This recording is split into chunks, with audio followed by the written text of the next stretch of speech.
I don't know how long I have until this thing finds me again. My phone's almost dead, and the emergency alert keeps looping even though I turned off notifications. But if you're reading this, please, listen.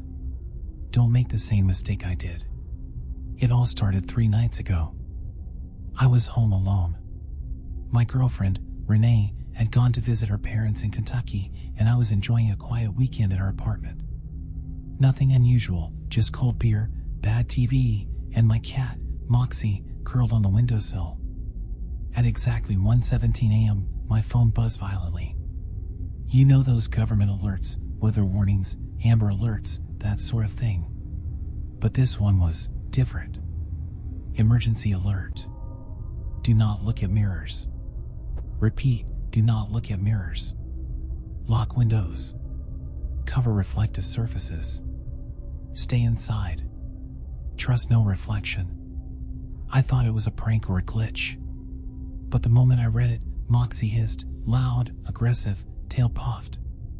She stared directly at the hallway mirror by the coat rack. I swear to God I saw it ripple. Not like a breeze or vibration. Like the glass itself moved, softly, like water. I got up, confused and slightly buzzed, and approached the mirror. Moxie meowed loud enough to stop me. I turned on every light in the apartment and checked Google, Reddit, Twitter, nothing about the alert. It wasn't on the news, and no one else seemed to have gotten it. But I couldn't stop looking at the mirror. That's when I saw it. My reflection blinked. But I didn't. I didn't sleep much the night before. Every mirror or reflective surface in the apartment, bathroom, bedroom closet, even the microwave, was now a threat. I covered them all with blankets and duct tape. Still, the reflection in my dreams watched me. I don't mean metaphorically, I mean it was me, but off somehow.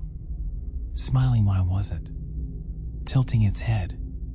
Studying me. At 2:06 a.m., I woke up sweating and paralyzed. I couldn't move, just stare at the ceiling fan spinning above me. Then something moved in the room. Slow footsteps. But I live alone. I managed to jerk my neck just enough to glance toward the closet, and the blanket I taped over the mirror was gone. The glass reflected me, still frozen on the bed. But next to my reflection was another me, taller, hollow-eyed, and grinning wider than any human should. Its mouth opened, and my voice came out, "You looked." I blacked out. I came to on the floor at sunrise. I ran to the bathroom and puked. When I looked up, I had forgotten to cover the bathroom mirror. My reflection didn't match me again. This time it was holding something. A knife. My phone buzzed again. Emergency alert. Avoid all reflective surfaces. Do not engage with reflections. If you see your reflection move independently, run. Twitter exploded. #mirror sickness was trending. People were posting videos, people filming their mirrors, showing reflections that didn't match movements. Some laughed it off as a TikTok trend. Others disappeared midstream. Literally, one girl on TikTok was doing her makeup. She smiled into the camera, and her reflection turned to look at her, grinned, and reached out of the mirror. Screen went black. I didn't leave my apartment. I even covered my phone screen and turned off anything that could show a reflection. Moxie paced the apartment, staring at walls and mirrors as if they were hissing at her.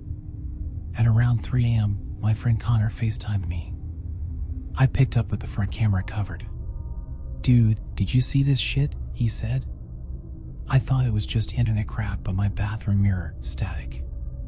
"I think I saw myself watching me last night." "Don't look," I warned. "Cover every mirror. I think they can come out." I think. That's when I heard it. A soft, wet slap from the living room. Moxie growled and ran under the bed. I grabbed a flashlight and crept down the hallway. The mirror by the coat rack was bare again. Something wet was dripping down the frame. And there, in the reflection, I saw my apartment. Same lighting. Same hallway. But no me. Then a hand pressed against the glass from the inside. Long fingers. blackened nails. Then a face, my face, pressed up against the glass, grinning with rotting gums, head twitching too fast, as if stuttering through frames of a video. And it whispered, in my own voice, "Let me in. I'm you. I belong here more than you do." I backed away. It banged on the mirror, hard enough to make the wall shake. I ran. By morning, the news was finally covering it. People were missing. Thousands. Across the country. Emergency broadcasts were looping on TV and radio, same message. Do not look at your reflection. If your reflection moves independently, do not interact. They want to replace you. Some people reported full-body duplicates appearing in their homes. Husbands swore their wives changed overnight. Children stopped responding to their names. One man killed himself on live stream after claiming his reflection already got out. The video is gone now, but I remember the last thing he said. It blinked. I didn't. I've been hiding in my attic, phone screen dimmed. All mirrors smashed. Windows covered. But he's still here, the other me. The one from the mirror. He knocks from behind reflective surfaces I didn't even think about. The water in the toilet bowl, the black screen of my turned off TV, the stainless steel handle of the fridge. He keeps whispering. You already looked. It's too late. I can feel myself losing time now. Hours gone in seconds. I don't remember what I did yesterday. I hear him mimicking my voice in the other room. Talking to someone. I think it's Renee. She's back now. But I'm not sure it's really her. She knocked on the door, asked why I'm acting weird.